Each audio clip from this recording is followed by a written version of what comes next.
Welcome to our channel Limra Ek Soch. आपकी सोच हमारी सोच, हम सबकी सोच, लिमरा एक सोच। लिमरा की यही सोच है, आपको एजुकेटेड बनाना है, आपके अंदर अवेयरनेस चाहिए और आपको how to lead the dignity of life. आपको ये पता होना चाहिए कि अपनी लाइफ को डिग्निटी के साथ कैसे जीना है। तो हम लेक्चर सीरीज में आज जो बात करेंगे क्लास 10 की चैप्टर क्वाड्रेटिक इक्वेशन। अगर आपका क्लास 9 का कॉन्सेप्ट, क्लास 7 का कॉन्सेप्ट अगर आपका क्लियर है रिगार्डिंग लीनियर इक्वेशन, तो आपको क्वाड्रेटिक इक्वेशन में भी प्रॉब्लम नहीं होना चाहिए। तो आज जो हम सीखेंगे क्वाड्रेटिक इक्वेशन में कि क्वाड्रेटिक इक्वेशन होता क्या है और उसका मेथड क्या होता है सॉल्व करने का, ये चीज़ें आपको सीखनी है। तो बच्चे लोग यहाँ पे समझो क्वाड्रेटिक इक्वेशन। तो क्वाड्रेटिक इक्वेशन हम बात कर रहे हैं वन वेरिएबल में बात कर रहे हैं, क्या दो वेरिएबल की नहीं, एक्स वाई की बात नहीं करेंगे, हम बात करेंगे सिंगल वेरिएबल की, आइदर एक्स और वाई, या तो एक्स के फॉर्म में इक्वेशन हो या वाई के फॉर्म में इक्वेशन हो। और साथ में क्वाड्रेटिक इक्वेशन की बात कर रहे हैं तो हमारे यहाँ पे वेरिएबल का हाईएस्ट पावर क्या होना चाहिए, 2 होना चाहिए, 2 से ज़्यादा नहीं। जैसे कि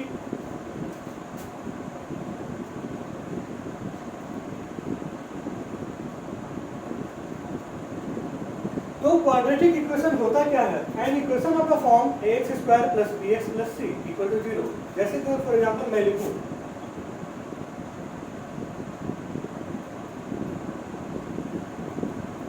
मैंने लिखा ना, तो यहाँ पे ये कितना वेरिएबल है, एक ही वेरिएबल है, सिंगल वेरिएबल है, एक्स का वेरिएबल है, ठीक है। और यहाँ पे क्वाड्रेटिक है कि नहीं है, देख लो अच्छे तरीके से ये कैसा इक्वेशन है क्वाड्रेटिक। तो यहाँ पर ये वेरिएबल का हाईएस्ट पावर 2 है, यहाँ पे 1 है, तो हमें क्या लेना, हाईएस्ट पावर लेना है। हाईएस्ट पावर को हम कंसिडर करते हैं, अभी हम इसको बोलेंगे क्वाड्रेटिक इक्वेशन। और एक ही वेरिएबल है, x है, इसीलिए हो गया 1 वेरिएबल। अच्छा, यहाँ तक आपको समझ में आया, तो ऑलरेडी इसका लेक्चर भी आपको अवेलेबल है, आप उसको देख सकते हैं। अब आता है यहाँ पे जो हमें समझना है, जो इसका जो कॉन्सेप्ट है वो चीज़ें समझना जरूरी है कि इसका मेथड क्या होगा फैक्टराइजेशन का। क्वाड्रेटिक इक्वेशन में जो फैक्टराइजेशन हम करते हैं,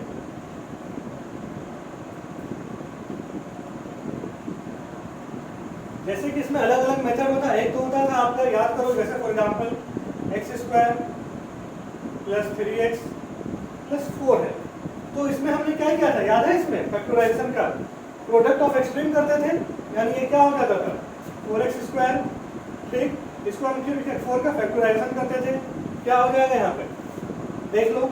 तो यहाँ पे सपोज अगर इक्वेशन यहाँ पे क्या है 3x प्लस 4 है, हम यहाँ पे क्या ले लेते हैं -4 ले लेते हैं, ठीक है। तो ये हो जाएगा आपका -4x स्क्वायर, तो 4 का क्या आएगा 2 और 1, तो इसका मतलब 4 और 1, तो हम यहाँ पे लिख सकते हैं x square plus 4x minus x minus 4। यही तरीका होता है सॉल्व करने का। x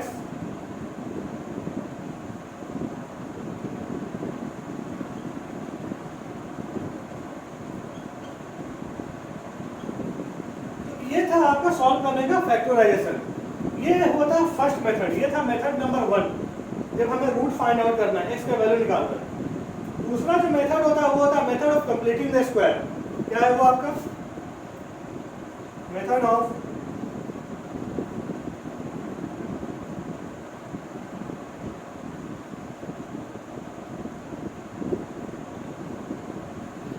of completing the square.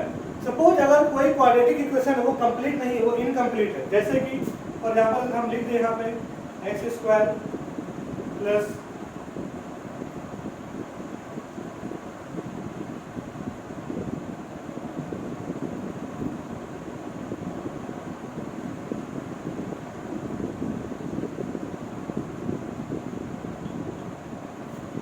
X square plus 4x plus 1। अब इसको हमें सॉल्व करना है और यहाँ पे क्या दे दिया, इक्वल टू 0 दे दिया है, और बोला जाएगा इसका आपको रूट फाइंड आउट करने के लिए। तो फिर अब इसमें आप क्या करोगे, यहाँ पे जो कंसेप्ट हम लगाते हैं method of completing the square method लगाते हैं। तो इसमें हम करेंगे क्या, एक्स स्क्वायर, तो हम इसको इस फॉर्म में लिख सकते हैं एक्स स्क्वायर प्लस 2.2x, है ना, 2ab प्लस 1। अब यहाँ पे देखो बच्चे लोग, ये कहने का मतलब क्या है, a square plus 2ab plus b square के फॉर्म में इसको लाना है। तो 2ab यहाँ पे, यानी a का फॉर्मूला यहाँ पे क्या हो जाएगा 2ab, तो a का मतलब क्या हो गया x हो गया, b का मतलब 2। कहने का मतलब हम यहाँ पे क्या कर दें, अगर 2 स्क्वायर भी कर रहे हैं 2 माइनस भी कर रहे हैं, यानी plus two square minus two square, तो ये आपका एक कंप्लीट कॉन्सेप्ट बनता है। तो इसको हम क्या लिख सकते हैं, देखो यहाँ पे x square plus 4x plus 4 plus 1 minus 4 equal to 0। तो ये आगे क्या बन जाएगा, एक्स स्क्वायर, ये देखो x square plus 4x plus 4 को हम क्या लिख सकते हैं, x प्लस 2 का होल स्क्वायर लिख सकते हैं। और यहाँ पे क्या लिखेगा 1 माइनस 4 तो माइनस 3 इक्वल टू 0। तो ये क्या हो जाएगा, x प्लस 2 का whole square is equal to 3, x plus 2 is equal to root 3, x is equal to plus minus root 3 ले लेंगे, x इक्वल टू क्या हो जाएगा रूट 3 माइनस 2, और दूसरा क्या हो जाएगा माइनस रूट 3 माइनस 2। तो ये जो मेथड होता है इसको हम लोग अच्छे से समझेंगे, डिटेल में पढ़ेंगे, एक एक चीज पढ़ेंगे। आज मैं आपको सिर्फ ओवरव्यू दे रहा हूँ लेक्चर का, इसमें पढ़ना क्या क्या है।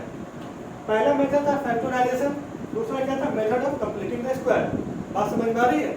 तो इसका पहले आप स्क्रीनशॉट लो, फिर हम इसका जो थर्ड मेथड बनाएंगे, जो तीसरा इसका ये मेथड है वो है आपका श्रीधर आचार्य फॉर्मूला। इसको हम कहते हैं डिस्क्रिमिनांट मेथड। उस मेथड को भी आपको जानना है और उसको भी आपको सीखना है। तो पहले आप इसका स्क्रीनशॉट ले लो।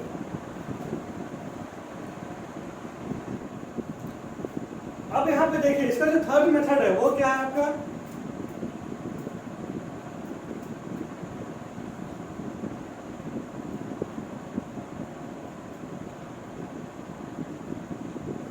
तो इसको हम कहते हैं डिस्क्रिमिनांट मेथड। और यहाँ पर दूसरा नाम भी इसका आता है क्या, वो देख लो, श्रीधर आचार्य।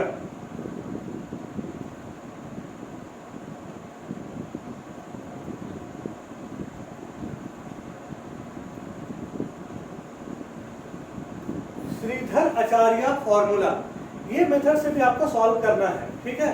तो इसके लिए एक आएगा कॉन्सेप्ट आएगा डी का। ये डी क्या है, तो यहाँ पे डी का मतलब होता है बी स्क्वायर माइनस 4ac। ये आपका कॉन्सेप्ट होता है बी स्क्वायर माइनस 4ac का। तो अब यहाँ पे बी क्या है, 4 क्या है, ए क्या है और सी क्या है। याद करो आपका जो कॉन्सेप्ट है X square plus B X plus C equal to 0।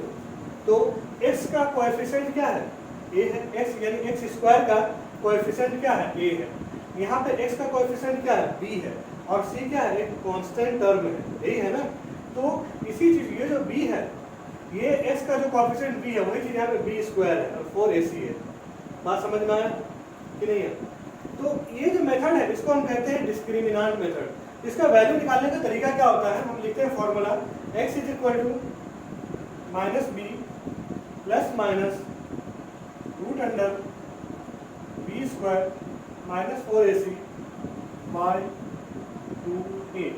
तो हम इसको क्या लिख सकते हैं, minus B plus minus root D by 2a। फिर हम इसको क्या लिखेंगे, माइनस बी, एक बार प्लस साइन ले लेंगे, रूट डी बाय 2a। और दूसरी बार हम क्या ले लेंगे, minus B minus root D by 2a। तो यहाँ से हमारा x का दो वैल्यू निकलेगा। अगर हम पहले को बोलते हैं x1, दूसरे को बोल सकते हैं x2। समझ में आया है? दो वैल्यू क्यों, क्वाड्रेटिक इक्वेशन पढ़ रहे हैं, अगर क्यूबिक इक्वेशन होता तो 3 वैल्यू हो जाता। तो ये जो मेथड है, इसी मेथड को हम कहते हैं डिस्क्रिमिनांट मेथड, या फिर मेथड ऑफ क्वाड्रेटिक इक्वेशन, या फिर आप बोलते हैं इसको श्रीधर आचार्य फॉर्मूला। तो यहाँ पर आपको डी का वैल्यू पहले फाइंड आउट करना होता है। तो बच्चे लोग यहाँ पे एक और कंसेप्ट आएगा कि इसका नेचर ऑफ द रूट क्या होता है।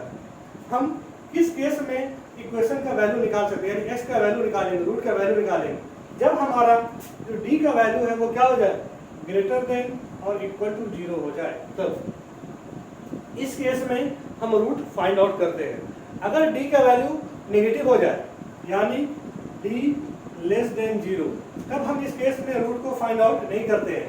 फिर इसके लिए आपका कॉन्सेप्ट आएगा कॉम्प्लेक्स नंबर का, in the form of a plus ib iota.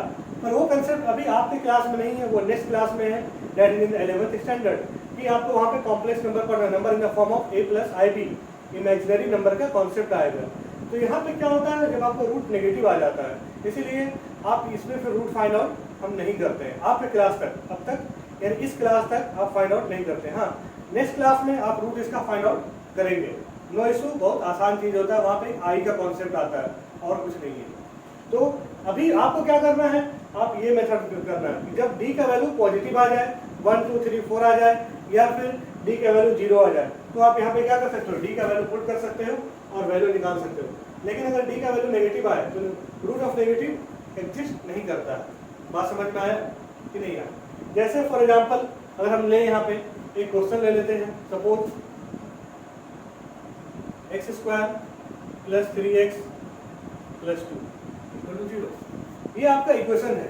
तो क्या इसका रूट एग्जिस्ट करता है या नहीं करता है, आपको d का वैल्यू निकालना है। तो उस केस के लिए आपको पहले पता होना चाहिए x² का कोएफिशिएंट।